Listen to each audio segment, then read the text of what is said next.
Je félicite ici présent à l'hémicycle Rabha Aïssat. Je ne peux pas commencer mon intervention sans m'incliner devant la mémoire de Rabha Aïssat, assassin politique, percuté à sa personne. Vous savez tous dans quelles circonstances il a été assassiné.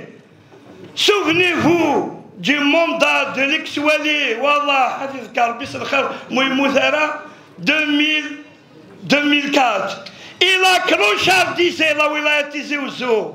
Il a fait naître tous les fléaux sociaux dans la wilaya Tizi Ouzou.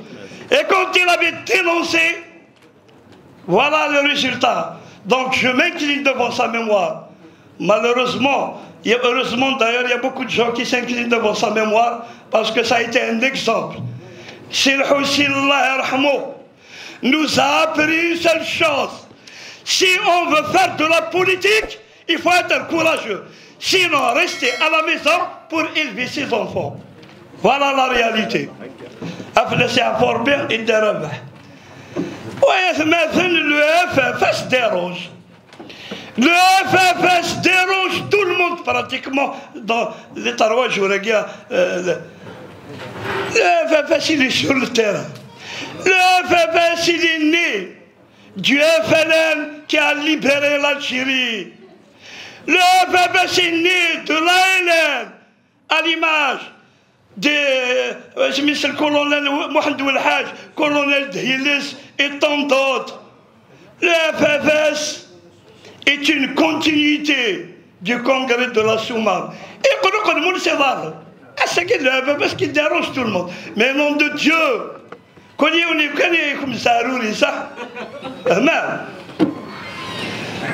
Alors, l'introduction, je voudrais aussi un petit peu revenir au budget de Wilaya. Il faudrait que l'art.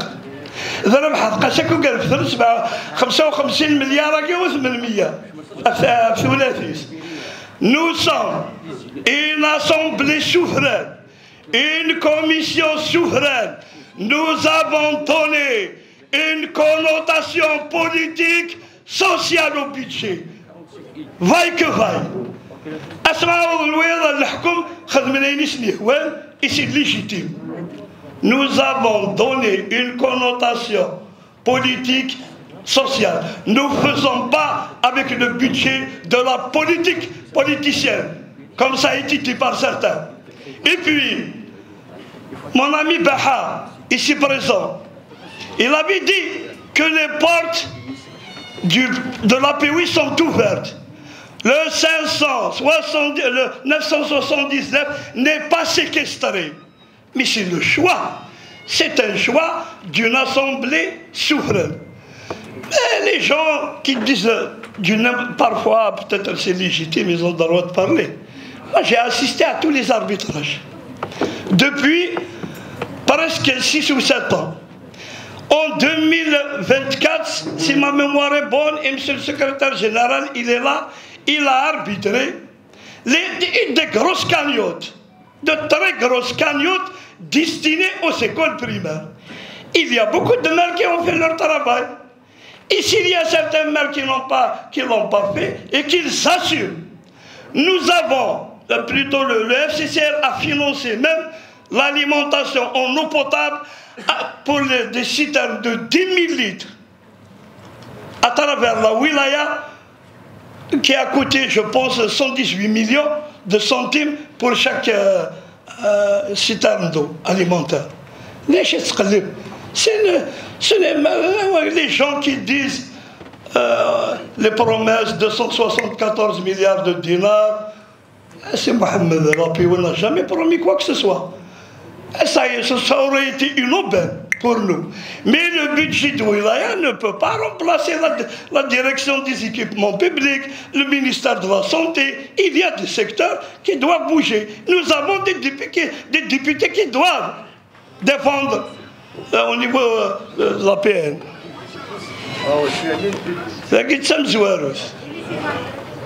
Aussi les sénateurs, pourquoi pas. Qui n'est pas de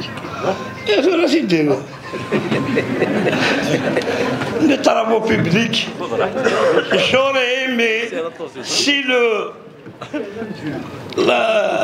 rapport des travaux publics aurait été chiffré.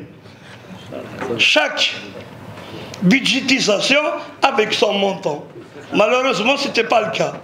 Nous n'avons pas encore écouté les 132 milliards de centimes que le sénateur Klalèche avait défendu bec et ongle au niveau du ministère de l'Intérieur. Il a fait de son devoir. Et les gens disent, critiquent, ah, il est allé peut-être pour régler ses problèmes personnels. Désolé. Le FFS dérange. Et nous sommes là, bientôt la campagne électorale va commencer. Et nous saurons répondre à ces provocations. Donc, sur le DTP, je ne vais pas vous accabler. Le peu que vous avez, vous travaillez. Quoique, certains chemins communaux, bien sûr, M.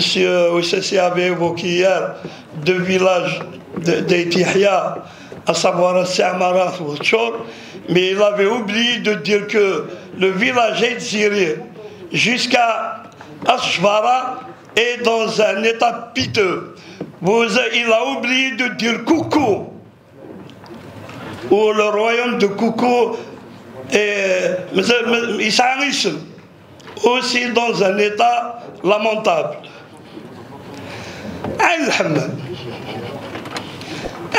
Vous savez tous, nous sommes sortis en exécutif au niveau de la commune d'Ain el-Hammam. Des centaines de personnes avaient tellement confiance en nous et nous étions partis effectivement pour les écouter. 4 ans après la démolition, rien n'est fait jusqu'à maintenant. Et il y a un manque de volonté politique, je le dis et je le répète. Nous avons parlé sur les constructions illicites. Je dis bien, Al-Hammam a connu des périodes, le vandalisme ou le chifakim. Ils sont accaparés de tous les terrains publics pour ériger des coopératives immobilières. Mais la majorité des gens attendent qu'ils soient régularisés dans le cadre de la 0815, comme ça s'est fait ailleurs. Donc voilà.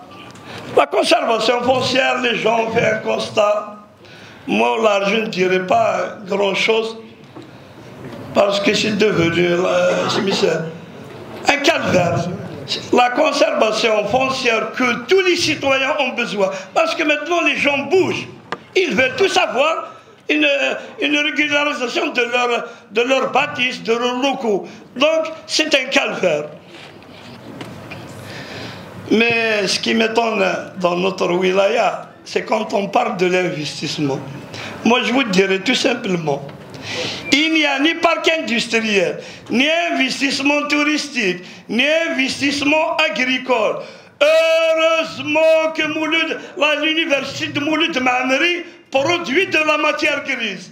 Mais malheureusement, on l'a produit pour France, le Canada, américain.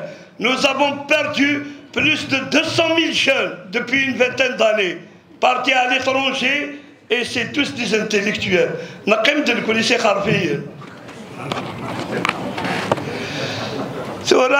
Tenez-vous bien, parce que je ne vais pas trop parler, mais tenez-vous bien.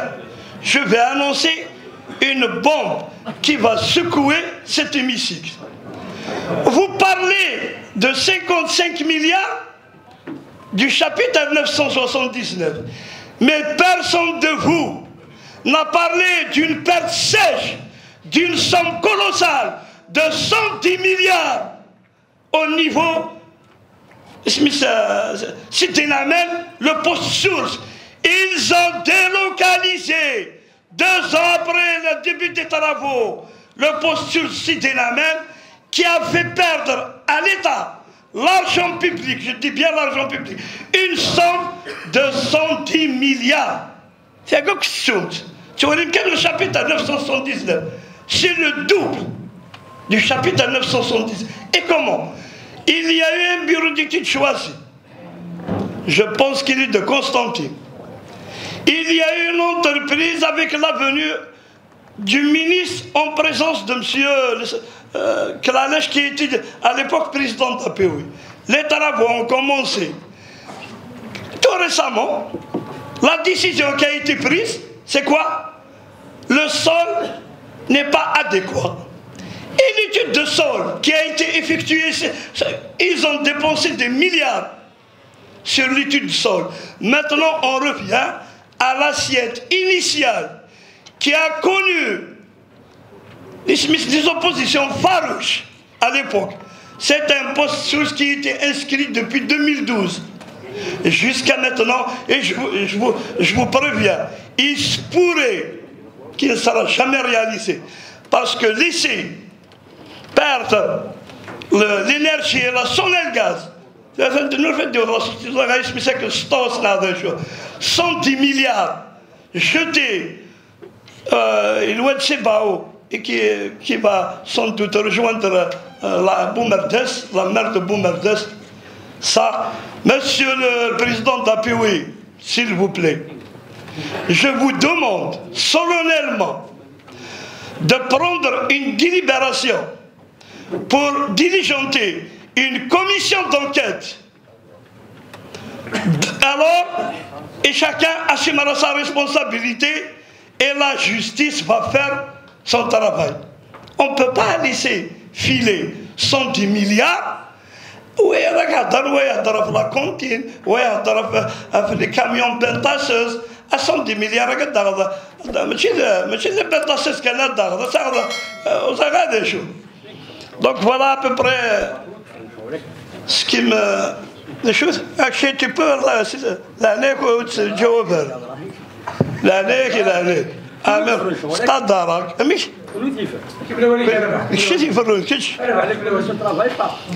Alors, s'il te plaît, j'ai du respect pour toi.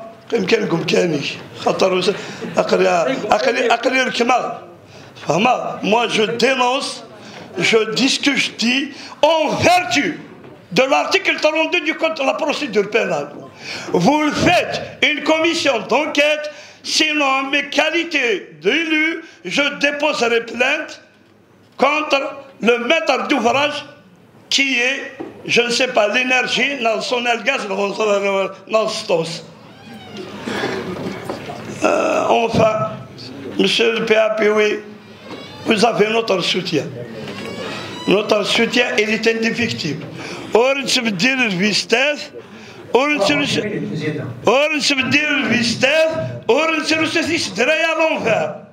Nous sommes là à continuer notre mandat dans la dignité, dans le respect d'autrui, sans insulter personne, sans offenser personne.